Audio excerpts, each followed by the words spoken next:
안녕하세요, 여러분. 유기화학 강사 안정민입니다. 오늘은 유기화학 2 첫 시간을 시작할 단계인데요.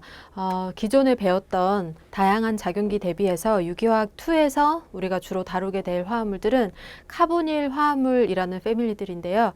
이 카보닐 화합물들은 기존의 간단한 구조를 가진 작용기들과 약간 다른 복잡한 특성을 가지고 있기 때문에 여러분들이 이해하기에 조금 어려움이 있을 수 있지만 기존에 우리가 접근했던 방식대로 접근을 한다면 어렵지 않게 공부하실 수 있을 거라고 생각합니다. 그래서 일단 가장 간단한 카보닐 화합물의 패밀리인 알데하이드와 케톤에서부터 카보닐에 대한 공부를 시작할 텐데요. 너무 어려워하지 마시고 저를 잘 따라오시면 쉽게 이해할 수 있을 테니까 한번 노력해 보도록 하겠습니다. 일단 첫 번째 시간에 다룰 내용은 다양한 카보닐 화합물들을 좀 소개를 할 거고요. 그 안에서 우리가 오늘 배울 알데하이드와 케톤의 명명법, 그리고 구조와 결합, 그리고 그것에 따른 성질, 그리고 합성법, 그리고 반응에 대해서 간단하게 첫 번째 시간에 다뤄보도록 하겠습니다. 먼저 카보닐 화합물들을 소개하는 내용인데요. 카보닐 화합물은 탄소와 산소 간의 이중결합이 있는 작용기를 포함하는 모든 화합물들을 카보닐 화합물이라고 부르게 됩니다. 이 화합물들이 가진 공통점이 있기 때문에 그 공통점을 강하게 표현하기 위해서 카보닐 화합물이라고 모두 묶어서 얘기를 하게 되고요.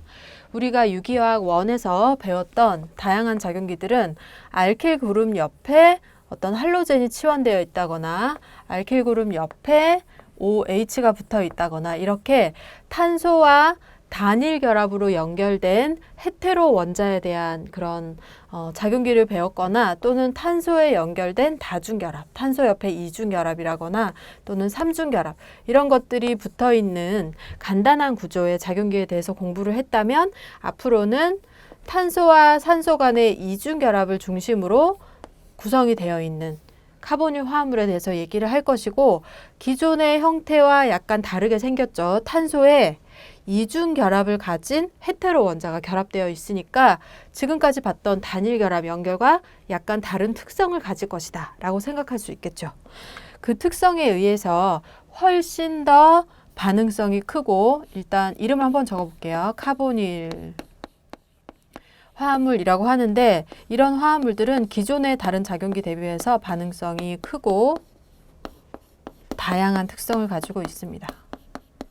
그래서 우리가 이 다양한 반응성과 그리고 큰 반응성 이런 것을 이해하기 위해서 간단한 작용기를 배운 후에 카보닐을 배우는 거죠. 카보닐을 배웠다는 것은 이제 유기화학을 굉장히 잘 이해했다라는 의미가 될 수 있으니까 여러분들이 목표를 그렇게 잡으시고 어려워서 못하겠어 라고 생각하기보다는 카보닐을 이해하면 내가 유기화학을 잘 하게 되는구나 라고 생각하고 접근을 하시면 좋을 것 같습니다. 그래서 일단 다양한 카보닐 화합물의 이름부터 불러보고 각각의 챕터에서 우리가 한 챕터씩 다루게 될 테니까 소개를 하고 일단 넘어가는 시간을 갖도록 하겠습니다.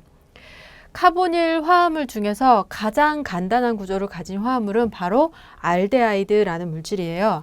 알데하이드는 우리가 알켄의 수화 반응 또는 산화성 분해 이런 반응, 가오존 분해 반응 이런 것을 할 때 생성물로 만들어졌던 물질인데 탄소와 산소 이중결합을 기본 골격으로 해서 한쪽 또는 두 쪽 모두 수소가 치환되어 있는 경우 한쪽 또는 두 쪽 모두에 수소가 하나라도 치환되어 있는 경우 그 화합물을 알데하이드라고 명명을 하게 됩니다. 알데하이드 같은 경우는 우리가 그 괴물이라는 영화를 볼 때 가장 첫 장면에서 그 미군 병사가 미군이 시켜서 한국 병사가 포름알데하이드, 포르말린이라는 것을 하수구에 막 버려서 괴물을 만들게 했는데 그때 나왔던 그 물질, 포르말린이라고 하는 물질이 바로 알데하이드의 한 종류의 물질입니다. 그래서 좀 사람에게 유해하기도 하지만 또 그렇지 않은 물질도 있고 사람 몸에서 생성되는 경우도 있고 이렇게 해서 다양한 특성을 가진 물질들이 알데하이드에 포함되어 있고요. 그 포르말린은 양쪽 모두 카보닐 탄소의 양쪽 모두에 수소가 결합하고 있는 경우를 포름알데하이드 또는 포르말린이라고 하게 되죠. 그 물질이 바로 알데하이드의 구조를 가지고 있다. 이렇게 생각을 하시면 되겠고요.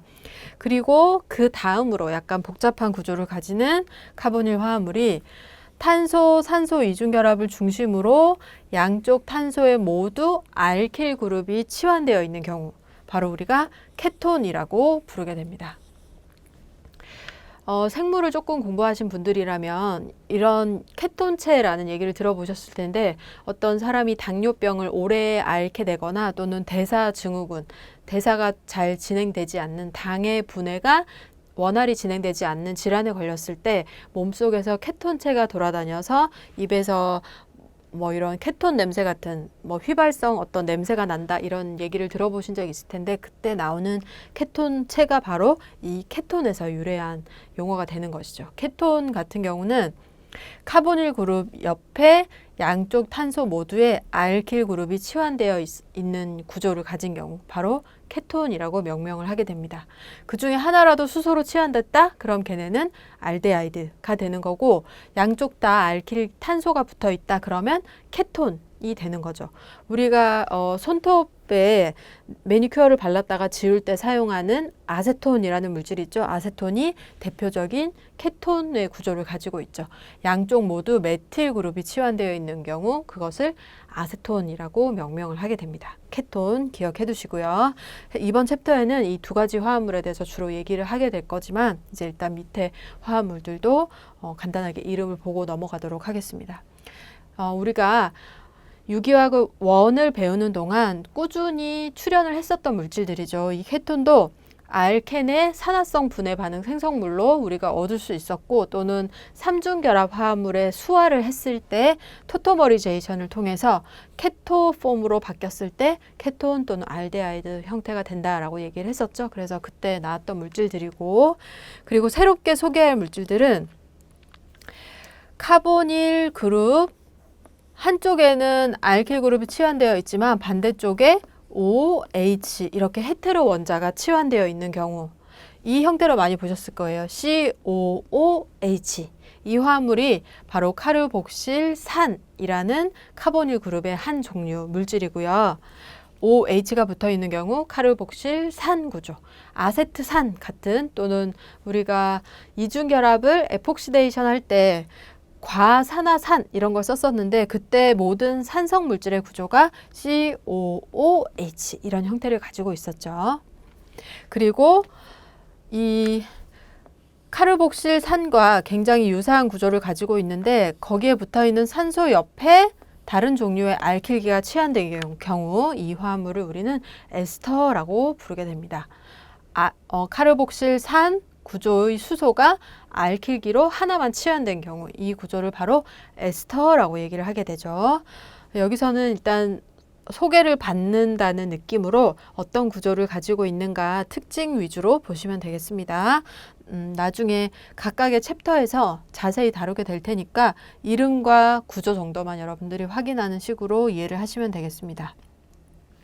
그리고 카보닐 그룹 옆에 OH가 아닌 할로젠이 치환되어 있는 경우, 이 왼쪽의 구조를 우리가 아실 그룹, 아실기 이렇게 명명을 한다고 했으니까 이 화합물은 아실기가 치환된 클로라이드다라고 명명을 하게 돼서 애시드 클로라이드 또는 아실 클로라이드라고 부르게 되죠. 이 화합물은 우리가 방향족 화합물들의 EAS 반응을 할 때, 친전자성 방향족 치환 반응할 때 프리데일 크래프트 아실레이션의 중요한 기질로 출연을 했었죠. 카보닐 그룹 옆에 클로린이 붙어 있는 경우 클로린이 잘 떨어져 나가면서 뭐 여기서 공면 구조를 이룬다, 뭐 이런 거 배웠었죠. 그때 나오는 물질이 바로 애시드 클로라이드 또는 아실 클로라이드라고 명명을 하게 되죠. 우리가 케톤과 알데하이드를 지금 18장에서 다루고 있고요.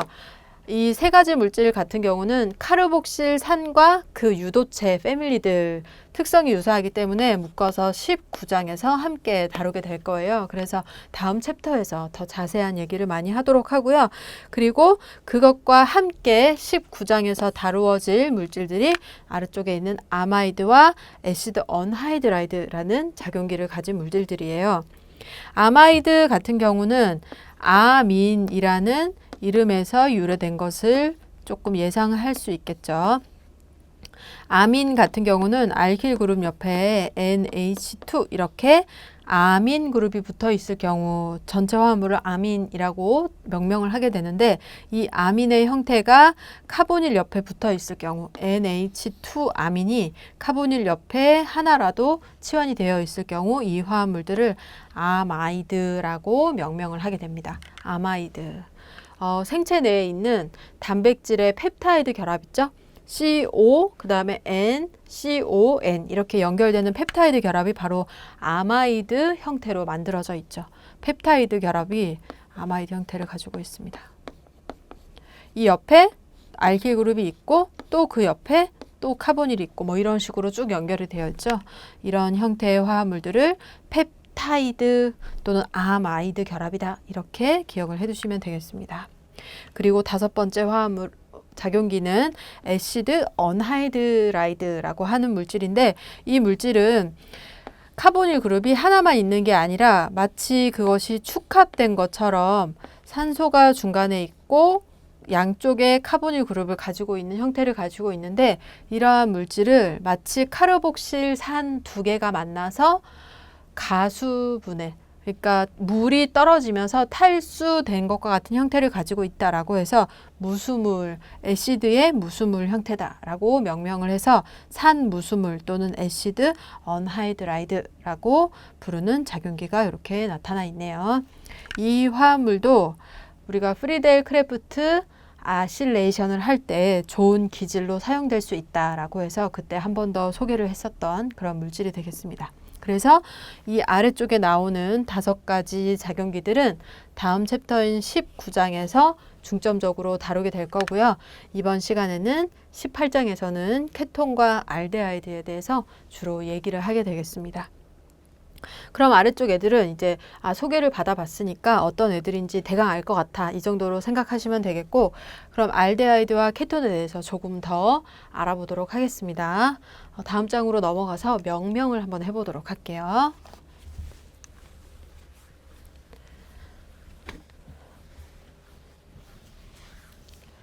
네. 다양한 알데하이드와 케톤 화합물들을 여기 제가 그려 놓았는데요. 이 화합물들의 명명법은 IUPAC 체계에 따라서 알데하이드 같은 경우는 알케인의 탄소 수를 다 센 다음에 끝에 에인으로 끝나는 작용기의 이름을 알데하이드니까 R로 바꾸어 명명을 하면 됩니다. 그래서 예를 들어서 탄소가 하나 있는데 수소가 4개 붙어 있는 물질이 메테인이었다면 그것과 같은 탄소의 개수를 가진 알데하이드는 탄소 하나에 카보닐 그룹을 가지고 있고 수소가 2개 결합한 형태를 가지고 있겠죠. CO 이렇게 하지 말고 탄소에 수소가 2개 있고 그 다음에 O가 하나 있는 이런 물질은 탄소가 하나짜리니까 메테인이라고 하고 끝에 에인을 빼고 R이라고 명명을 하면 되니까 메탄알이라고 명명을 하면 되겠죠. 그리고 케톤은 그 톤이라는 온이라는 이름으로 끝에 에인을 바꾸어서 명명을 하시면 되겠습니다. 그래서 메테인 같은 경우는 알데하이드의 형태를 가질 수 있지만 케톤 같은 경우는 카보닐 그룹 주변에 양쪽 모두 알킬 그룹을 가져야 된다. 그래야만 케톤이 될 수 있으니까 탄소의 수가 3개 이상 되어야만 케톤의 형태를 가질 수 있어요. 그래서 가장 간단한 케톤의 형태는 카보닐 그룹을 중심으로 양쪽에 모두 탄소가 결합한 형태겠죠. 탄소가 하나씩만 결합하면 가장 간단한 구조의 케톤이 될 텐데 이 화합물이 가장 간단한 케톤 형태이고 탄소가 3개 있으니까 프로페인이죠. 프로페인에 에인을 떼고 프로파논 이렇게 명명을 하면 되죠.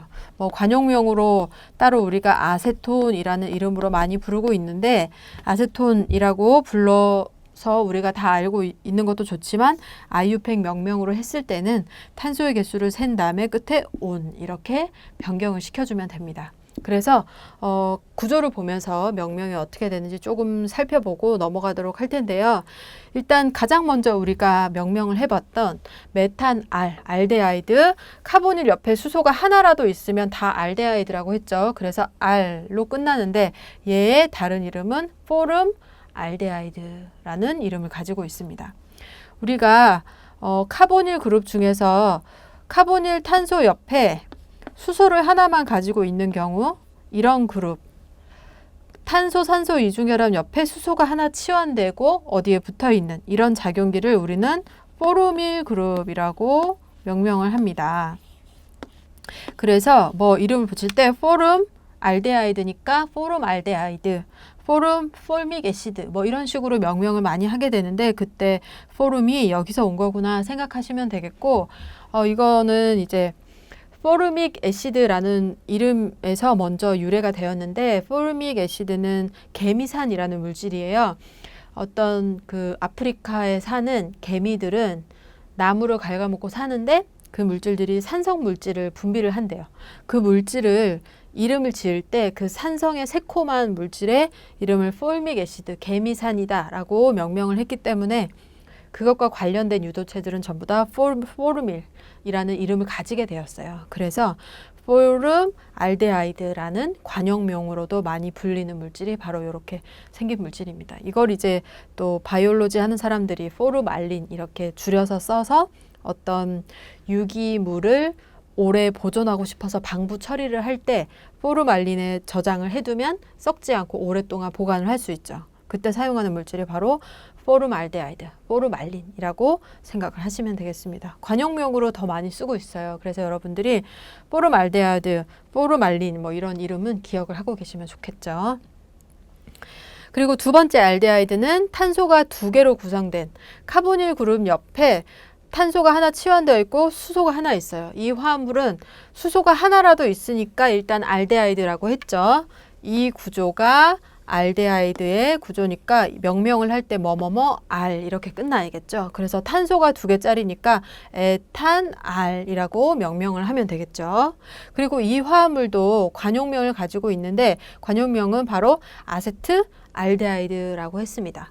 그럼 포름 알데하이드 때와 마찬가지로 아세트 알데하이드, 그러면 이 결합을 끊고 왼쪽에 아세틸 그룹이 있기 때문이다 라고 생각할 수 있겠죠. 그래서 포르밀 그룹과 마찬가지로 카보닐 그룹 옆에 메틸이 하나 치환되어 있고 그 옆에 뭔가 결합이 연결되어 있는 물질, 이런 작용기 그룹을 우리는 아세틸이라고 부르게 됩니다. 아세틸은 여러분들이 암암리에 많이 접해 보셨을 거예요. 우리가 초산이라고 하는 아세틱 애시드, 그리고 뭐 아세틱 언하이드라이드, 저만 익숙한가요? 아세틱 애시드 여러분들 잘 아시죠? 초산이라고 하는 아세틱 애시드는 이 카보닐 옆에 메틸이 있고 그 옆에 OH가 붙어 있는 경우를 아세틱 애시드라고 해요. 그래서 이런 그룹, 포르밀 그룹처럼 이렇게 뭐 초산에서 유래된 물질이겠죠. 카보닐 옆에 메틸이 하나 있는 아세틸 그룹 같은 경우는 우리가 관용명으로 많이 부르고 있으니까 여러분들이 알아두시면 좋겠죠. 여기서 유래했으니까 얘도 이름이 아세톤이 된 거예요. 아세틸기가 있는 케톤이잖아요. 그러니까 아세톤. 그리고 얘는 아세틸 그룹. 이게 알데하이드면 아세트 알데하이드 이렇게 명명을 하게 되는 거죠. 여러분들이 좀 익숙해지시라고 제가 얘기를 길게 하고 있고요. 그리고 이제 탄소수를 하나 더 늘려서 3개 있는데, 알데하이드 작용기가 있는 경우 이 화합물은 탄소가 3개짜리니까 프로판알 또는 프로피온 알데하이드라는 관용명으로 불리고 있습니다. 이제 탄소수가 늘어나면 늘어날수록 우리가 관용명보다는 IUPAC 명명을 많이 사용하게 되는데요. 이렇게 알데하이드 작용기를 가진 화합물들은 약간 중요한 특성이 있어요. 우리가 알데하이드 작용기의 번호를 표시하지 않는다는 거. 보시면 여기 아래쪽에 치환기가 있는 알데하이드가 있는데, 이 화합물은 클로린이 붙어 있는 치환기도 있고 그리고 알데하이드 작용기도 가지고 있으니까 숫자를 어디에서부터 붙이느냐가 중요한 포인트가 될 텐데, 항상 작용기는 치환기보다 우선한다고 했으니까. 그리고 특히 카보닐 그룹들은 클로린이 붙어 있는 치환기를 붙이지 않습니다. 그래서 이렇게 간단한 작용기에 비해서 우리가 유기화학 1에서 배운 작용기에 비해서 우선순위가 훨씬 높아요. 그래서 항상 알데하이드 탄소는 말단에 수소가 있기 때문에 카보닐 탄소가 항상 1번이 되는 중요한 특징을 가지고 있어요. 그래서 이렇게 굳이 1, 2, 3 숫자를 붙이고 1 프로파날 이렇게 쓸 필요가 없고 항상 1번 탄소에 알데하이드가 있다는 것을 모두 알기 때문에 프로판알이라고만 해도 이 형태구나 라고 찾을 수가 있겠죠. 그래서 다음과 같이 치환기가 있는 경우에도 카보닐 그룹부터 1, 2, 3 이렇게 숫자를 붙여 나가서 5번에 클로로, 5 클로로 그리고 탄소가 5개 있으니까 펜탄, 알 이렇게 명명을 하면 되겠죠. 중요한 포인트 하나는 알데하이드의 카보닐 탄소가 항상 1번이고 그리고 얘가 어디 가서 다른 작용기의 우선순위가 밀리지 않으니까 이 번호를 써주지 않아도 된다. 그리고 그 번호로부터 숫자를 붙여서 다른 치환기의 정보를 나타내서 명명을 하면 된다. 이렇게 정리를 하시면 되겠습니다. 그래서 여기 알데하이드 하나 더 있는데 여기는 C6H5라고 표시가 되어 있는데 이건 바로 페닐 그룹을 의미하는 거가 되겠죠. 여러분들이 유기화학 1을 배웠으니까 충분히 알고 있다고 생각해서 제가 간단하게 하고 있는데 탄소가 6개 있고 수소가 5개 붙은 거는 페닐 그룹밖에 없죠. 6개. 그리고 수소가 5개밖에 없는 조합은 페닐밖에 없어요. 벤젠고리가 옆에 치환되어 있는 거죠. 벤젠고리가 치환되어 있고 카보닐 그룹이 있지만 여기 수소가 있다. 그럼 이거는 항상 알데하이드라고 했으니까 알데하이드라고 명명을 하면 되겠고 알데하이드 탄소 옆에 1번, 2번 포지션에 페닐이 붙어 있는 탄소 2개짜리 알데하이드니까 페닐 에탄알이라고 명명을 할 수 있겠죠. 여기 굳이 2를 쓰지 않은 이유는 누가 그림을 그려도 페닐이 치환되어 있는 에탄알은 이 형태를 가질 수밖에 없어요. 1번에 페닐이 치환될 수는 없으니까 2번에 페닐이 치환될 수밖에 없죠. 이렇게 누가 그려도 동일한 구조를 그릴 수 있을 때는 숫자를 제거해도 돼요. 그래서 페닐 에탄알이라고 명명을 하면 되는데 관용적으로 우리가 페닐이 치환되어 있는 아세트알데하이드 형태다 라는 형태로도 많이 이름을 불러주고 있으니까 참고적으로 알아두시면 좋겠습니다. 아세트알데하이드 알고 거기에 페닐이 치환되어 있다는 거니까 누가 그려도 동일한 구조를 그릴 수 있겠죠. 해서 알데하이드나 케톤은 이제 명명을 복잡한 명명을 할 게 없고 여기서 주로 기억해야 할 것은 관용명 위주로 알아두시면 좋을 것 같네요. 그리고 이제 케톤 같은 경우는 뭐뭐뭐 온이라고 한다고 했고 탄소가 3개짜리가 가장 간단한 구조고 누가 그려도 케톤이 되기 위해서는 카보닐 그룹 양쪽에 메틸이 치환되는 수밖에 없기 때문에 항상 숫자를 붙이지 않아도 케톤의 명명을 할 수가 있어요. 그리고 탄소 수가 4개가 될 때까지도 누가 그려도 케톤이 되기 위해서는 양쪽 다 알킬리가 있어야 하니까 다음과 같은 구조가 될 수밖에 없죠. 이렇게 탄소가 4개 존재하는 케톤의 경우 탄소 4개 뷰테인하고 끝에 온으로 끝나면 되니까 뷰탄, 온 이렇게 명명을 하시면 되겠죠. 그리고 다른 관용명으로서 케톤의 구조를 좀 강조하기 위해서 양쪽의 치환기들을 치환기로 취급해서 명명하는 방법도 있어요. 그래서 카보닐 그룹을 중심으로 왼쪽과 오른쪽에 치환기가 있다. 왼쪽에 있는 애는 에틸 그룹이고 오른쪽은 메틸 그룹이다. 라고 명명을 한다면 에틸과 메틸이 붙어 있는 케톤이다. 이렇게 명명을 할 수 있겠죠. 그래서 알데하이드 같은 경우와 케톤 모두 관용명을 많이 사용하지만 케톤의 경우 특히 양쪽에 붙어 있는 것을 치환기의 형태로 명명하는 경우도 있으니까 여러분들이 아래와 같이 써 있어도 위와 같은 뜻으로 기억을 해 두시면 되겠습니다. 그래서 케톤의 양쪽에 에틸과 메틸이 치환되어 있다. 이렇게 명명을 하시면 되겠죠.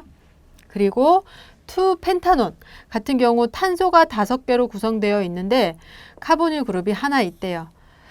이때는 탄소의 수가 많이 늘어나서 카보닐의 위치가 왼쪽 여기 있을 수도 있지만 세 번째 탄소에 있을 수도 있고 4번 탄소에 있을 수도 있죠. 4번 탄소는 2번과 똑같겠지만 여기 또는 여기 이렇게 혼돈의 소지가 있기 때문에 이럴 때는 숫자를 적어주면 되는데 알데하이드 탄소가 항상 1번이었던 거와는 다르게 케톤의 탄소는 숫자가 랜덤하게 만들어질 수가 있죠. 양쪽 다 알킬기가 있어야 되니까 항상 1번인 건 아니고 가장 적은 숫자를 가질 수 있도록 숫자를 붙여주시면 돼요.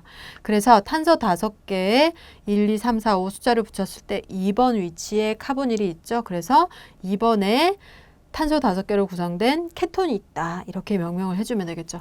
2펜탄 온 이렇게 명명을 하거나 또는 카보닐 그룹을 중심으로 왼쪽에는 메틸 그룹, 오른쪽에는 탄소 3개짜리 프로필 그룹이 있으니까 메틸, 프로필, 케톤 이렇게 명명을 해도 되겠죠. 카보닐을 좀 강조하고 싶어서 관용명을 쓰겠다라고 하면 아래쪽처럼 쓸 수가 있고요. 그렇지 않고 아유팩 명명대로 하겠다. 그러면 위와 같이 명명을 해주면 됩니다. 여기서 바라는 거는 여러분들이 막 척척 이름을 짓는 것보다는 주로 구조를 봤을 때 명명을 봤을 때 구조를 예측할 수 있는 정도 수준으로 공부를 하시면 되겠습니다. 그리고 이렇게 아래쪽에 마지막 형태 같은 경우는 카보닐 키톤의 구조를 가지고 있는데 옆에 다른 작용기가 있어요. 이럴 때는 작용기 간의 우선순위를 따져야 되는데 작용기 간의 우선순위는 항상 카보닐이 가장 높아요.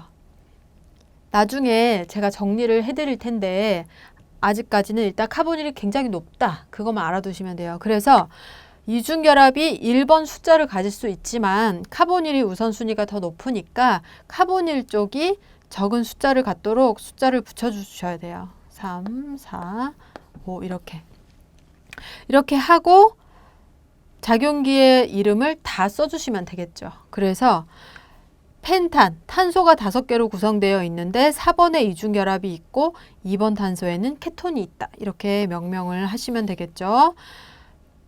또는 뭐 앞에다가 먼저 쓰셔도 돼요. 4펜텐 이렇게 쓰고 그 다음에 2 온 이렇게 명명을 하셔도 돼요. 작용기가 여러 개 있어서 뒤쪽이 복잡해지니까 이렇게 몰아서 쓸 수도 있고 또는 앞에 먼저 작용기를 쓰고 그 다음에 다음 작용기에 대해서 써주고 이렇게 명명을 해도 되고 해서 두 개가 같은 이름으로 사용될 수가 있고 여기서 주의할 것은 알켄보다 카보닐 화합물이 더 우선순위가 높으니까 더 작은 숫자를 가지도록 명명을 해야 된다는 거를 기억을 해두시면 되겠습니다. 그래서 아래쪽에 1펜텐 4온이 아니다 라고 명백하게 써져 있죠. 이건 작용기의 우선순위가 이중결합보다 카보닐이 더 크기 때문이에요. 그래서 카보닐 위주로 명명을 해주시면 되겠고요. 그리고 또 우리가 알고 있는 관용명을 사용하려면 왼쪽에는 카보닐 그룹의 메틸이 치환되어 있고요. 오른쪽은 알릴 그룹이 치환되어 있으니까 알릴, 메틸, 케톤 이렇게 명명을 해도 같은 구조다라고 기억을 해두시면 되겠습니다. 그럼 조금 시간을 들여서 명명법에 대해서 얘기를 했는데 그 이유는 이제 여러분들이 조금 익숙해질 시간을 주기 위해서예요. 지금 아직 정확하게 알데하이드랑 케톤이 뭔지 모르겠다라고 생각할 수 있으니까 좀 다양한 구조에 대해서 살펴봤는데 이제 얘네들의 구조적인 특징과 그 구조적인 특징에서 나오는 반응성 그리고 뭐 반응의 방법 이런 것들이 궁금해질 때가 됐죠. 그래서 명명은 이 정도로 하고요. 구조적인 특징에 대해서 조금 더 알아보도록 하겠습니다. 다음으로 넘어가도록 할게요.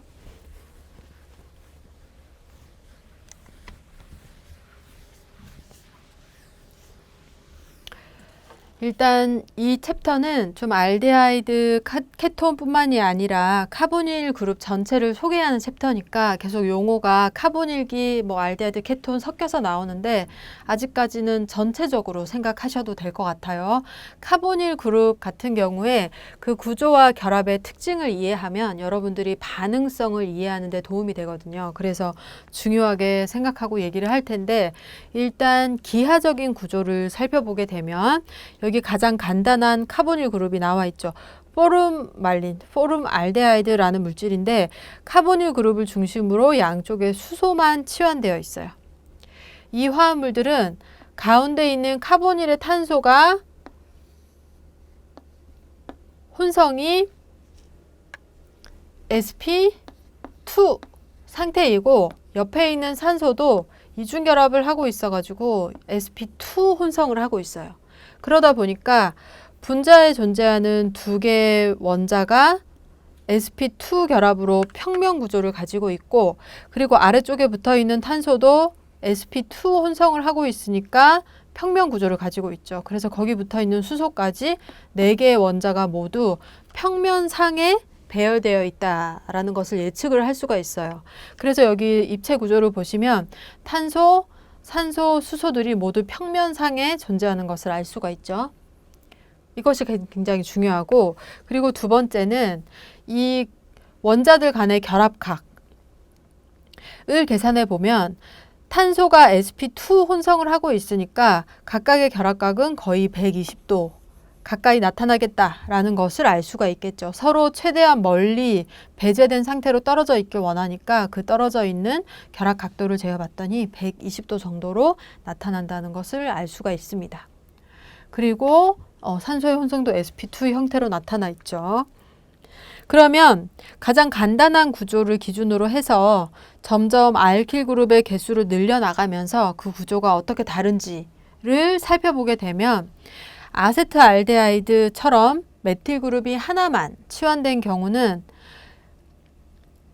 메틸 그룹이 벌키하게 옆에 붙어 있어서 이 카보닐 탄소의 입체적으로 수소만 붙어 있을 때 대비해서 메틸 그룹이 붙어 있는 경우 조금 이렇게 가리워진 구조를 만들어 주는 것을 알 수가 있죠. 하지만 탄소의 혼성이 동일하기 때문에 입체 구조로 바뀐다거나 그런 일은 일어나지 않습니다. 평면 구조를 유지하면서 각도만 조금씩 달라졌죠. 보시면 치환기가 있는 곳이 산소와의 결합이 조금 더 멀어진 형태로 나타나는 걸 볼 수가 있고요. 그리고 메틸 그룹이 2개 치환된 경우, 메틸 그룹이 2개 오게 되면 산소와 서로 밀어내는 힘이 더 커져서 더 멀리 존재를 하게 되면서 메틸 그룹 간의 거리가 약간 더 가까워진 형태로 나타나는 것을 볼 수가 있죠. 여전히 평면 구조를 가지고 있고 산소와 탄소 그리고 거기 치환된 탄소들이 모두 평면 구조를 가지고 있는 것을 확인할 수 있습니다. 그리고 메틸 그룹이 치환되어 있어서 이렇게 옆에 붙어 있게 되죠. 기하학적 구조는 일단 카보닐 그룹을 중심으로 4개의 원자가 평면 구조를 가지고 있다는 거. 평면 삼각형 구조를 가지고 있어요. 그걸 잘 기억을 해두시고, 그리고 결합 각도 같은 경우는 거의 120도 근처로 나타나겠구나. 이걸 기억을 해두시면 되겠습니다. 우리가 지금까지 배웠던 단일 결합의 작용기와는 약간 다른 형태를 가지고 있죠. 평면 구조라는 거 잘 기억을 해두시고요. 그리고 두 번째는 카보닐 그룹이 가지고 있는 탄소와 산소 이중결합의 형태에서 탄소는 전기 음성도 값이 2.5 정도이고 산소는 전기 음성도 값이 3.5 정도니까 산소 쪽이 전기 음성도가 크게 나타나고 있죠. 그래서 산소 쪽으로 전자를 많이 잡아당기게 될 테니까 산소는 전자가 풍부해져서 델타 마이너스로 분극되어 있고 카보닐의 탄소는 델타 플러스로 분극되어 있는 중요한 특징을 가지고 있어요. 그리고 그것을 화살표로 나타낸다면 산소 쪽이 전자를 많이 가지고 있어서 쌍극자 모멘트가 산소 쪽으로 나타나고 있다. 이렇게 그림으로 나타낼 수가 있겠죠. 여기에서 카보닐 화합물의 모든 반응성이 나타날 수가 있는 거예요. 잘 보시면 탄소 쪽은 전자가 부족해서 델타 플러스고, 그리고 산소 쪽은 전자가 많아서 델타 마이너스라고 했으니까 어떤 물질하고 반응할지 대략 예상이 되시죠. 이 오른쪽 위에 보시면 나타나 있는데 탄소는 전자가 부족하다고 했으니까 전자가 많은 물질인 친 핵체와 반응을 하겠죠. 뭔가 전자를 많이 가지고 있는 물질은 카보닐 화합물과 만났을 때 항상 탄소와 반응을 하게 되는 거예요. 전자쌍을 제공해 주면서 반응을 하게 되겠죠. 그것과 반면에 산소 같은 경우는 전자가 많아서 델타 마이너스 상태이니까 뭔가 전자가 부족한 물질과 반응을 하겠죠. 그 중에 대표적인 물질이 프로톤이에요. 프로톤. 산소는 수소 좀 좋아하잖아요. 물, 알코올 이런 형태의 물질들이 자연계에 많이 있다는 것은 굉장히 그 구조가 안정하기 때문이라고 생각할 수 있죠. 그것과 마찬가지로 카보닐의 산소도 자기가 전자가 많아서 델타 마이너스 상태니까 프로톤 이런 애를 굉장히 좋아해요. 그래서 전자쌍을 제공해 주면서 프로톤과 결합을 형성하거나 또는 친전자체에 전자를 주면서 결합을 형성하거나 이런 식으로 반응을 할 수가 있겠죠. 그러니까 앞으로 나올 카보닐의 모든 반응은 누클레오필릭 something 또는 애시드 조건에서 카보닐이 프로톤과 결합해서 어떤 something이 일어난다. 이런 식으로 전개가 될 거예요. 그래서 여러분들이 구조와 전기 음성도를 비교해서 결합의 극성을 파악하는 것이 모든 결합을 예상하는데 가장 중요한 포인트라고 생각하고 이해를 하시면 되겠습니다. 그래서 뭐 설명이 나와 있고 쌍극자 모멘트 값은 뭐 탄소 수가 늘어날수록 그 값이 감소되겠죠. 뭐 여기는 탄소 수가 4개로 구성된 알켄 이중결합 화합물 쌍극자 모멘트가 0.3 거의 쌍극자 모멘트가 없는데 그것에 반해서 탄소 개수가 동일한 알데하이드 같은 경우는 쌍극자 모멘트가 2.5나 나타난다고 하니까 알켄 대비해서 극성이 얼마나 큰지 알 수가 있겠죠. 그래서 일반적인 알켄 이런 작용기들보다 훨씬 더 반응을 잘하고 반응성이 크다라고 기억을 해두시면 되겠습니다. 그리고 이렇게 전기 음성도 차이에 의해서 쌍극자 모멘트가 나타나는 것보다는 공명 구조로서도 그것을 설명할 수가 있습니다. 이거를 전기 음성도 차이로 우리가 설명했으니까 이걸 유도 효과 또는 유발 효과라고 얘기를 할 수가 있는데 오른쪽은 공명 효과를 통해서 카보닐의 전자 편극을 한 번 더 설명을 할 수가 있어요. 공명 효과 같은 경우는 카보닐 화합물들이 이중결합을 가지고 있으니까 이중결합을 산소가 가져가면서 탄소는 플러스, 산소는 마이너스 되는 공명 구조를 그릴 수가 있죠. 이런 공명 구조를 그렸을 때 분극의 거리가 짧고 전기 음성도가 큰 물질이 마이너스를 가지고 있으니까 어느 정도 중성보다는 기여도가 낮겠지만 오른쪽 형태도 어느 정도 기여도를 가지고 있다고 생각했을 때 카보닐 화합물의 탄소가 얼마나 델타 플러스가 큰지 알 수 있겠죠. 거의 풀리 플러스 1이 나타나고 있는 거예요. 그리고 산소도 풀리 마이너스 1이 나타나고 있죠. 그러니까 이 분극이 유발 효과에 의한 약간의 차이가 아니라 공명 효과도 가미된 큰 차이로 나타나고 있으니까 반응성이 크다. 그리고 전자가 많은 애들, 플러스 전화, 마이너스 전화를 가진 애들이 이 탄소의 플러스 전화와 잘 만나서 반응을 하겠구나 생각하시면 되고 산소 마이너스는 어떤 O 마이너스 이런 작용기로 생각하면 되죠. 그것만큼 프로톤 같은 애들을 만나면 잘 반응을 하겠구나. 이렇게 반응성에 대해서 예측을 하시면 되겠습니다. 가끔 우리가 유기학 문제를 풀다 보면 잘 모르는 작용기가 나오거나 모르는 구조가 나오면 좀 암기만 한 사람들은 굉장히 당황할 수가 있어요. 그런데 이제 우리는 그럴 필요가 없죠. 전기 음성도 차이에 의해서 나타나는 쌍극자 모멘트의 방향과 그리고 공명 효과를 통해서 나타나는 어떤 전자의 분극 뭐 이런 걸 우리가 예측할 수 있으니까 어떤 애들과 반응할지도 예상할 수가 있죠. 그러니까 여러분들은 이렇게 이해를 해두시면 되겠습니다. 해서 극성까지 얘기를 했고요. 그럼 다음으로 넘어가서 안정도에 대해서 비교를 조금 해볼 텐데요. 이번 챕터에 우리가 알데하이드와 케톤에 대해서 얘기를 하고 있는데 어떤 물질이 조금 더 안정하냐를 비교를 해볼 거예요. 알데하이드는 카보닐 그룹 옆에 수소가 하나라도 치환되어 있는 물질들이고 케톤 같은 경우는 양쪽 다 알킬 그룹이 치환되어 있죠. 그런데 이 화합물은 크게 분극이 일어나서 탄소가 델타 플러스라고 했어요.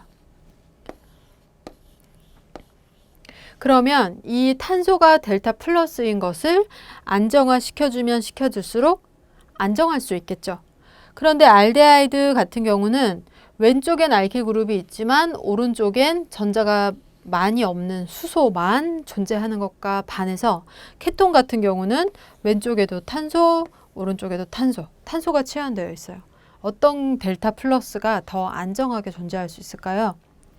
그렇죠. 하나라도 전자가 많은 알킬 그룹이 수소 대신 치환되어 있다면 유발 효과를 통해서도 그리고 치환기를 통한 전자를 전달해주는 어쨌든 다 유발 효과로 정리가 될 수 있겠는데 유발 효과를 통해서 델타 플러스인 탄소에게 전자를 더 잘 제공해 줄 수가 있겠죠. 따라서 델타 플러스를 더 안정하게 만들어 줄 수 있는 케톤이 알데하이드보다는 조금 안정한 구조를 가지고 있는 것으로 알려져 있습니다. 그래서 케톤이 알데하이드보다 안정하다는 결론을 낼 수가 있겠고 그 안정성을 연소열로서 나타낸다면 연소열은 원래 에너지가 높은 물질이 CO2, H2O가 될수록 그때 더 안정한 물질이 CO2, H2O가 되면서 열을 내보낼수록 에너지가 크게 나타나겠죠. 원래 안정한 물질은 에너지를 덜 내보낼 것이고 원래 불안정한 물질일수록 에너지를 많이 내보내게 될 거예요. 그러니까 안정성과 반대로 알데하이드가 더 불안정하니까 더 높이 있다가 내려오니까 더 큰 연소열을 나타낼 수밖에 없겠죠. 그래서 탄소와 수소, 산소의 개수가 동일한 두 가지 물질을 태워서 비교를 해봤더니 알데하이드는 592 그리고 케톤은 584 이렇게 차이가 나는 것을 알 수가 있죠. 알데하이드가 조금 더 불안정하다. 케톤이 조금 더 안정하다 라고 이해를 할 수 있겠죠. 안정성과 연소열이 반대로 나타나고 우리는 그것을 이제 확인을 했습니다. 수소만 치환되어 있는 것보다는 그래도 알킬 그룹이 치환되어서 탄소한테 전자를 주는 게 조금 더 안정화시켜주는 역할을 하는구나 라고 이해를 할 수 있겠죠. 그리고 우리가 안정성을 이해했으면 여기에 반응성을 덧붙여서 생각을 해보면 어떻게 나타날 것 같습니까? 카보닐 화합물은 주로 델타 플러스인 탄소에 친전자체가 친핵체가 도입되면서 반응을 한다고 했으니까 델타 플러스가 크면 클수록 반응을 잘하겠죠. 근데 알킬기가 두 개나 있어서 안정화시켜주는 델타 플러스 케톤은 그렇죠. 델타 플러스가 적으니까 반응이 잘 안 되겠죠. 대신 알데하이드는 델타 플러스가 크게 나타나고 있으니까 주변에 전자가 많은 친핵체가 있다면 쉽게 반응을 할 수가 있습니다. 그래서 안정성과 반대로 반응성 측면에서 관찰을 해보면 더 안정한 케톤보다는 불안정한 알데하이드가 더 반응을 잘 하는 것으로 나타나 있습니다. 둘 다 굉장히 잘하지만 그래도 케톤보다는 알데하이드가 훨씬 더 빠르게 반응한다. 이렇게 정리를 해두시면 되겠습니다. 그러면 다음으로 넘어가서 카보닐 화합물의 성질을 좀 정리를 해볼 텐데요. 카보닐 화합물의 물리적 성질은 일단 카보닐 화합물의 작용기가 굉장히 분극되어 있다 그랬죠. 델타 플러스와 델타 마이너스로 분극되어 있다고 하니까 이 물질은 극성이 큰 물질이겠죠. 약간 작용기 중에서도 좀 극성이 크게 나타나는 편이다. 그리고 극성 때문에 끓는 점이 조금 높게 나타나게 되겠죠. 우리가 끓는 점 같은 경우는 항상 어떤 작용기를 가진 물질의 분산력, 극성, 수소결합 이 크게 나타나면 나타날수록 높아진다라고 알고 있는데 일반적인 작용기 대비해서 카보닐 화합물은 극성이 크다라고 했으니까 그것 때문에 끓는 점도 높게 나타나게 되겠죠. 그래서 분자량이 유사한 뷰테인과 프로파날을 비교해 봤더니 뷰테인은 끓는 점이 마이너스인 반면 프로파날은 상온 49도 까지 되죠. 상온에서 액체 상태로 존재를 할 수 있는 물질이에요. 극성이 크기 때문이죠. 하지만 뭐 아세톤도 56도 이렇게 되는데 알코올 대비해서 비교를 해봤을 때는 알코올은 끓는 점이 거의 100도 가까이 나타나는 걸 알 수가 있습니다. 이렇게 분자량이 58, 60이라면 분산력은 거의 비슷할 텐데 도대체 어디서 이 차이가 나오냐면 알코올은 헤테로 원자에 붙어있는 수소가 존재하고 이 수소는 옆에 있는 알코올과 강한 수소 결합을 할 수가 있죠. 근데 알데하이드나 케톤은 산소에 직접 결합한 수소는 존재하지 않는 상태니까 극성까지는 가지고 있지만 수소 결합은 할 수가 없죠. 그래서 끓는 점이 조금 알코올보다는 낮게 나타나는 특성을 가지고 있다. 이렇게 정리를 해주시면 되겠습니다. 단지 극성이 클 뿐 수소 결합까지는 하지 못하니까 알코올 대비해서는 낮다. 그리고 그 와중에 둘을 비교하면 분자량이 유사한 알데하이드 케톤을 비교하면 케톤이 조금 더 높은 걸로 나타나고 있네요. 이런 거는 참고로 해서 알아두시고 그 다음에 알코올 같은 경우는 수소 결합을 가지고 있어서 굉장히 높은 끓는 점을 가진다. 이렇게 정리를 해두시면 되겠습니다. 그리고 물에 대한 용해도를 비교를 해보면 여기서는 물리적인 성질이니까 끓는 점 그리고 물에 대한 용해도 정도만 기억해 두시면 좋은데 간단한 구조의 알데하이드 같은 경우는 극성이 어느 정도 크기 때문에 물에 무한대로 녹는 특징을 가지고 있다는 것을 알 수가 있습니다. 그리고 탄소수가 늘어나면 늘어날수록 끓는 점이 증가하면 증가할수록 분자량이 커지고 탄소수가 늘어난다는 거니까 그럴수록 물에는 덜 녹는 것을 알 수가 있죠. 그리고 아래쪽은 케톤 형태인데 케톤도 마찬가지로 극성이 커서 탄소수가 적을 때는 물에 무한대로 녹는 걸 알 수가 있지만 탄소수가 늘어날수록 잘 녹진 않는다. 수소 결합을 하지는 않지만 그래도 물 분자와 수소 결합에 영향을 줄 수는 있기 때문에 끓는 점이 알코올처럼 높진 않지만 그래도 물에 대한 용해도는 굉장히 높게 나타난다. 이렇게 기억을 해두시면 되겠습니다. 그래서 뭐 아세톤 같은 물질 손톱 지우고 손에 냄새가 남아있을 때 이렇게 물에 잘 씻으면 냄새가 씻겨나죠. 물에 잘 녹기 때문에 그런 현상이 나타난다. 이렇게 이해를 하시면 되겠습니다. 그리고 카보닐 화합물의 물리적 성질 말고 화학적 성질, 어떤 반응을 하면서 나타나는 성질에 대해서는 우리가 다음 20장 정도에서 굉장히 집중적으로 얘기를 하게 될 텐데 카보닐 탄소가 붙어있는 탄소의 알파탄소, 카보닐 탄소가 있으면 그 옆에 붙어있는 탄소 있죠? 그 탄소에 붙어있는 수소, 뭐 옆에 알킬 그룹이 이렇게 있다라고 하고 카보닐 탄소의 바로 옆자리에 붙어있는 탄소를 우리는 알파탄소라고 얘기를 합니다. 우리 항상 했었죠. 어떤 작용기 바로 옆에 붙어있는 탄소는 알파탄소다 라고 했고 그 탄소에 붙어있는 수소를 알파수소라고 얘기를 하게 되는데 알파수소는 pKa 값이 9에서 25 정도로 굉장히 산성을 보이고 있습니다.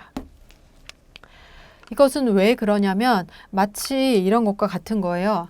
어떤 알킬 할라이드 화합물에서 할로젠이 치환되어 있고 그 옆 위치의 수소는 베이스를 쓰면 이 투 반응을 일으켜서 제거 반응 생성물인 알켄을 만들 수 있었잖아요. 그것과 마찬가지로 카보닐 그룹이 옆에 치환되어 있다는 것은 마치 수소가 있는데 그 옆에 굉장히 전자를 많이 잡아당기는 일렉트론 위드드로잉 그룹이 있는 것과 마찬가지인 거예요. 할로젠이 이렇게 하나 치환되어 있는 것보다는 카보닐이 치환되어 있다는 것은 극성이 굉장히 큰 전자를 잡아당기는 그룹인 일렉트론 위드드로잉 그룹이 치환되어 있다는 거니까 자기 쪽으로 전자를 무지하게 잡아당기게 되겠죠.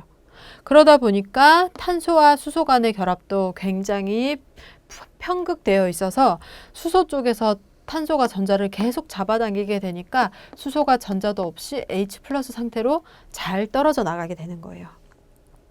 그리고 수소가 떨어지고 나서 만들어진 음이온도 일렉트론 위드드로잉 그룹이 전자를 쭉 잡아당겨 주니까 굉장히 안정화시켜 줄 수 있겠죠.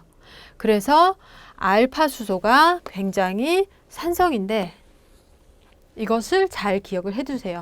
이번 챕터에서는 많이 얘기를 안 하지만 19장 19장 말고 20장, 21장 넘어가면서 이러한 특성을 이용한 또 다양한 반응을 우리가 하게 될 거예요. 그래서 그때 자세히 하겠지만 기억을 해두시면 좋겠죠. 해서 수소를 잘 잃어버리는 것뿐만 아니라 수소를 잃어버렸을 때 생성되는 음이온은 공명 안정화가 될 수 있어서 비편재화가 될 수가 있어요. 일단 극성이 큰 일렉트론 위드드로잉 그룹이 있을 때 유발 효과를 통해서 음이온의 전자를 잡아당기니까 안정화시켜준 효과 하나가 있고요. 두 번째 효과는 이 마이너스 전하를 가지고 있는 알파 수소 에서 전자를 넘겨줘서 카보닐이 전자를 가져가서 첫 번째 형태를 만들고 거기서 전자가 다시 내려오면서 한 번 더 가운데 형태가 출발 물질이라고 생각하시면 되겠네요. 마이너스 전하를 가지고 있는 음이온이 전자를 밀어주고 해서 왼쪽 구조가 되거나 또는 카보닐이 하나 더 치환되어 있다면 반대쪽으로도 갈 수 있겠죠. 이렇게 전자를 넘겨주면 오른쪽과 같은 형태를 가질 수 있으니까 유발 효과뿐만이 아니라 공명 효과를 통해서도 음이온의 비편재를 통해서 안정화를 시켜줄 수 있기 때문에 음이온이 안정하면 그것은 약염기고 강산의 짝염기라고 했잖아요. 그러니까 그것에 프로톤이 붙어 있는 형태는 강산이겠죠. 그래서 카보닐의 알파 수소는 pKa 9에서 25 정도로 산성을 가진다. 그래서 어떤 염기로 처리를 해주면 이 수소가 잘 제거되는 특징을 가지고 있다. 이렇게 생각을 해두시면 되겠습니다. 그래도 일단 이번 시간에 주로 배울 거는 카보닐 그룹의 반응이고요. 나중에 이제 20장, 21장에서는 알파 수소를 뗀 다음에 거기서 뭔가 다양한 반응을 하게 될 거예요. 너무 재밌을 것 같죠? 그럼 그때 배우도록 하고 일단은 이 정도로 카보닐 화합물의 성질을 살펴보면 될 것 같습니다. 기억을 좀 해두시고요. 그럼 이제 화합물의 특징과 반응성에 대해서 얘기를 좀 했으니까 본격적으로 반응을 배우기에 앞서서 이런 카보닐 화합물 중에 알데하이드나 케톤을 합성하기 위해서 어떤 방법을 쓸 수 있는지 간단히 살펴볼 텐데요. 이건 전부 유기화학 1에서 배운 내용이에요. 그래서 간단하게 여러분 기억나시죠? 이겁니다. 이렇게 하고 넘어갈 거예요. 일단 알데하이드를 합성하기 위해서 알데하이드는 카보닐 탄소 옆에 수소가 치환되어 있잖아요. 그러니까 1차 알코올을 이용해서 합성을 할 수가 있죠. 1차 알코올은 탄소 옆에 수소가 2개 붙어 있고 알킬 그룹 그 다음에 OH 붙어 있는 물질인데 이거를 한번 산화시키면 알데하이드를 만들 수 있었죠. 이것은 산화가 굉장히 잘 되는데 강한 산화제를 쓰면 카르복실산까지 산화가 된다고 했었고 알데하이드에서 멈추지 않고 산화제를 쓰면 카복실산까지 산화가 된다고 했었죠. 강한 산화제를 쓰면 카르복실산까지 진행이 되고 약한 산화제를 쓰면 알데하이드에서 멈춘다고 했습니다. 약한 산화제의 대표적인 물질이 바로 PCC, PDC 이런 물질이었죠. 피리디늄, 클로로, 크로메이트, 크롬이 들어가 있는 물질인데 강한 산화제인 Na2CR2O7 중크롬산 나트륨 이런 형태를 가지고 있는데 그것의 반응성을 좀 떨어뜨린 물질이라고 생각하시면 됩니다. 그래서 PCC나 PDC를 쓰면 1차 알코올이 알데하이드에서 산화가 멈추게 되죠. 그래서 우리가 이거를 만들어서 알데하이드로 쓸 수가 있는 거예요. 보통 PCC를 쓰면은 굉장히 선택적으로 알데하이드에서 잘 멈춥니다. 사실 알데하이드가 알코올보다는 더 쉽게 산화가 되는 물질인데요. PCC의 반응성을 정말 잘 조절해서 알데하이드에서 잘 멈추게 해주는 그런 중요한 특징이 있죠. 그래서 잘 기억을 해두시고요.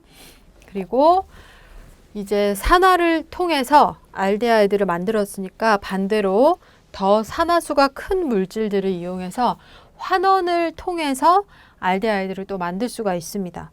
아까 잠시 앞에서 소개했던 염화아실이나 아실클로라이드 또는 에스터, 카보닐 옆에 산소 옆에 알킬 그룹이 있는 에스터 또는 나이트릴, CN3중결합을 가지고 있는 화합물은 전부 다 간단한 환원을 통해서 알데하이드를 만들 수가 있습니다. 근데 문제는 강한 환원제를 쓰면 염화아실은 강한 환원제인 리튬 알루미늄 하이드라이드 같은 것을 쓰면 곧바로 알코올까지 환원이 돼요.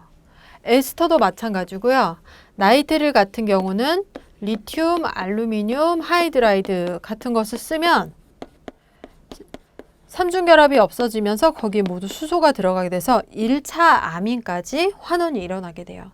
그래서 또 알데하이드를 만들기 위해서 우리는 반응성이 낮은 환원제를 쓸 텐데 거기에 대표적인 환원제가 바로 다이발이라는 물질이에요. 이 물질은 다이아이소뷰틸 뭐 이런 물질인데 리튬에 아민이 붙어 있는데 거기 다이아이소뷰틸이 붙어 있는 하나 둘 셋 넷 이렇게 알킬 그룹에 아이소뷰틸이 2개 붙어 있는 그리고 거기 옆에 수소가 이렇게 붙어 있는 물질을 다이발이라고 하고 이게 질소가 아니고 알루미늄이네요. 알루미늄 3가에 다이아이소뷰틸이 붙어 있고 거기 수소가 붙어 있어서 다이발 H라고 하는 물질인데 알루미늄 옆에 수소가 2개가 붙어 있어야 마이너스가 되겠죠. 이렇게 수소가 2개 붙어 있어서 마이너스 리튬이 붙어 있는 그런 물질을 다이발이라고 하는데 알루미늄 옆에 아이소뷰틸이 있으니까 입체 장애가 너무 커서 수소가 좀 전달이 천천히 되는 거예요. 느리게. 그래서 산화수가 굉장히 큰 물질을 환원을 시키는데 알데하이드에서 반응이 딱 멈출 수 있게 알코올까지 진행이 안 되게 해주는 리튬 알루미늄 하이드라이드와 유사한데 입체 장애를 증가시켜준 물질이라고 생각을 하시면 되겠어요. 그래서 그것과 유사하게 다이발을 써주면 나이트릴 화합물이 알데하이드로 될 수 있고 염화아실도 다이발과 유사한 알루미늄 수소 그리고 옆에 뭔가 벌키한 치환기를 붙여놓은 경우 이거는 얘네는 다 다이발 계열의 물질이구나 이렇게 생각을 하시면 돼요. 입체 장애가 크구나. 그래서 수소가 잘 안 가구나. 그래서 염화아실을 알데하이드에서 환원이 멈추게 할 수가 있죠. 이렇게 입체 장애가 큰 환원제를 사용을 해주면 알데하이드에서 환원이 멈추게 해서 우리가 사용을 할 수가 있습니다. 요거는 또 다음 챕터에서 저 물질들의 반응에 대해서 얘기할 때 또 나오게 될 테니까 이 정도로 얘기를 하고요. 또 다른 방법이 없는지 한번 볼게요. 이제 케톤의 합성 방법이 나오네요. 알데하이드는 주로 알코올을 산화시키거나 아니면 에스터를 환원시켜서 합성할 수 있고요. 케톤 같은 경우는 알데하이드 케톤을 모두 만들 수 있는 제가 아까도 얘기했던 이중결합 화합물의 가오존 분해 반응을 하면 이중결합이 끊어지면서 그 위치에 산소가 들어간다 그랬죠. 그 형태 그대로 케톤 또는 알데하이드를 만드는데 모두 적용이 될 수 있겠죠.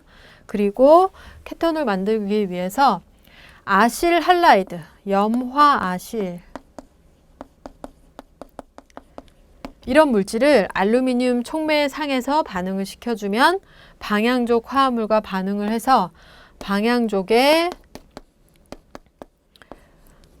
뭐 이런 형태의 생성물을 만들게 되는데 방향족에 치환된 아실 그룹을 만들 수 있죠. 요때 카보닐 중심으로 양쪽에 알킬이 치환된 케톤을 합성할 수가 있겠죠.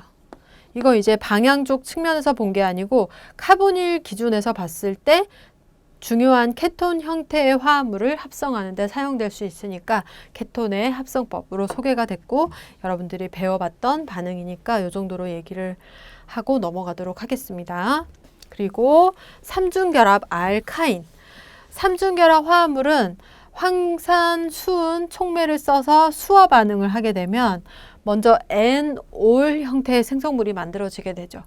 이 N올은 토터머리제이션을 통해서 곧바로 케톤 또는 알데하이드로 변하게 되죠. 이렇게 만들었을 때 케톤 생성물을 만들 수가 있겠죠. 여러분들이 잘 기억하고 있을 테니까 이 정도로 얘기를 할게요.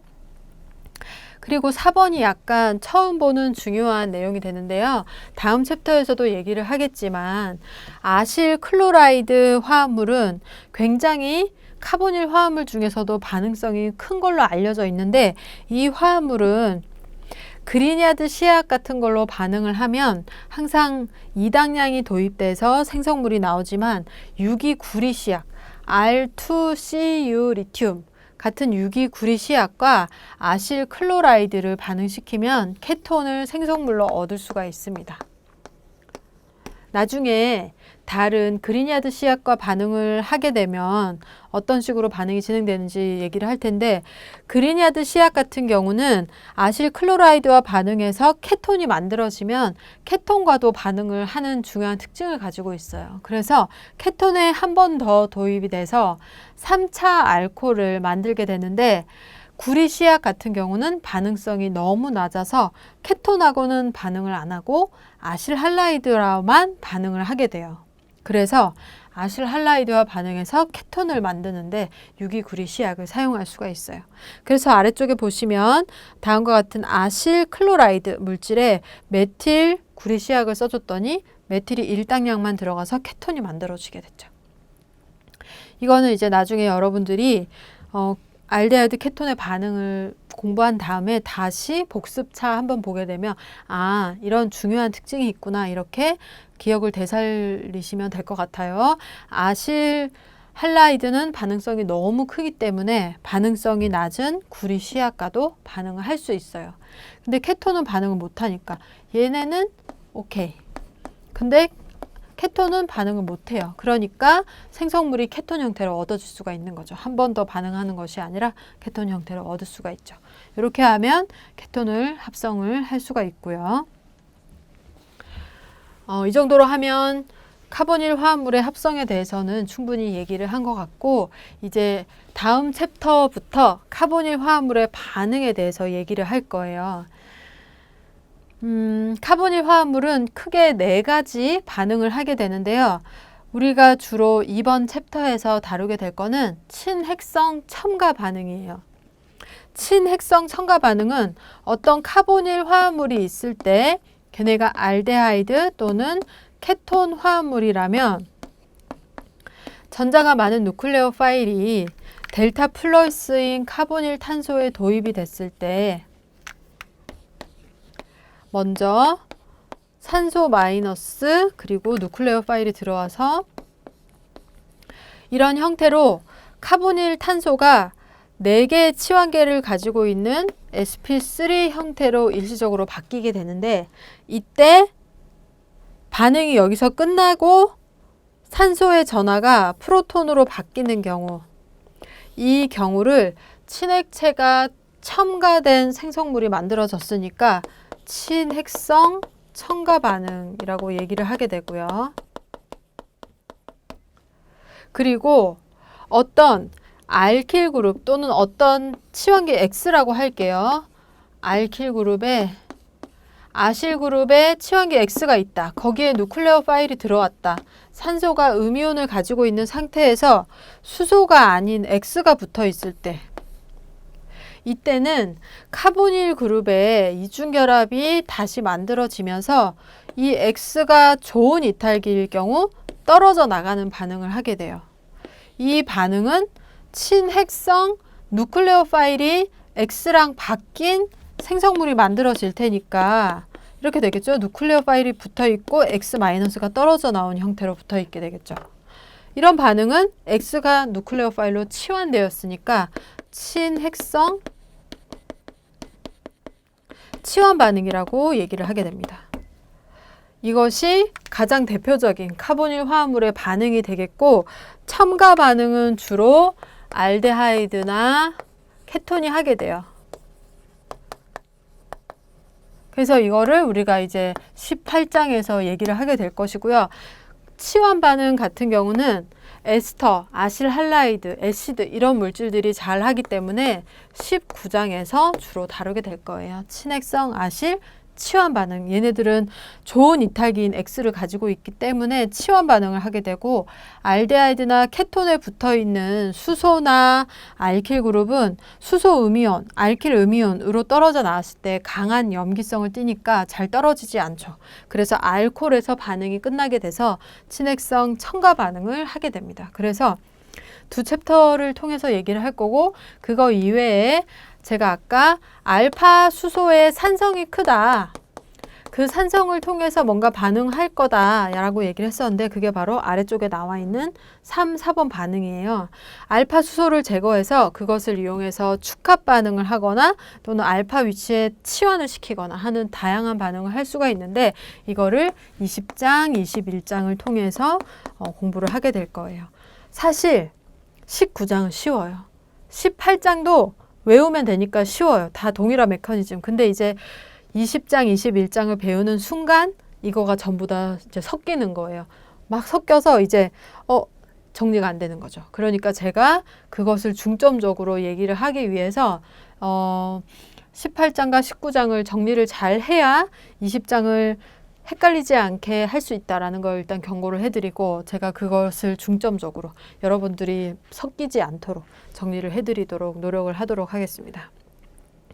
그럼 일단 카보닐 화합물들이 할 수 있는 반응까지 해서 이번 시간은 이 정도로 얘기를 하도록 하고요. 다음 시간에 이제 친핵성 첨가 반응에 대한 다양한 종류를 하나씩 살펴보도록 할 겁니다. 이번 시간에는 카보닐 화합물 중에서도 다양한 물질을 소개했고요. 그리고 알데하이드와 케톤의 명명, 구조와 결합, 그리고 거기에 따른 성질, 그리고 합성하는 방법, 그리고 간략한 반응에 대해서 소개를 했습니다. 이번 시간은 여기서 마무리를 하고 다음 시간부터 이제 카보닐 화합물 중에 알데하이드와 케톤이 하는 친핵성 첨가 반응에 대해서 주로 얘기를 하도록 하겠습니다. 이번 시간은 여기서 마무리를 하도록 하겠습니다. 감사합니다.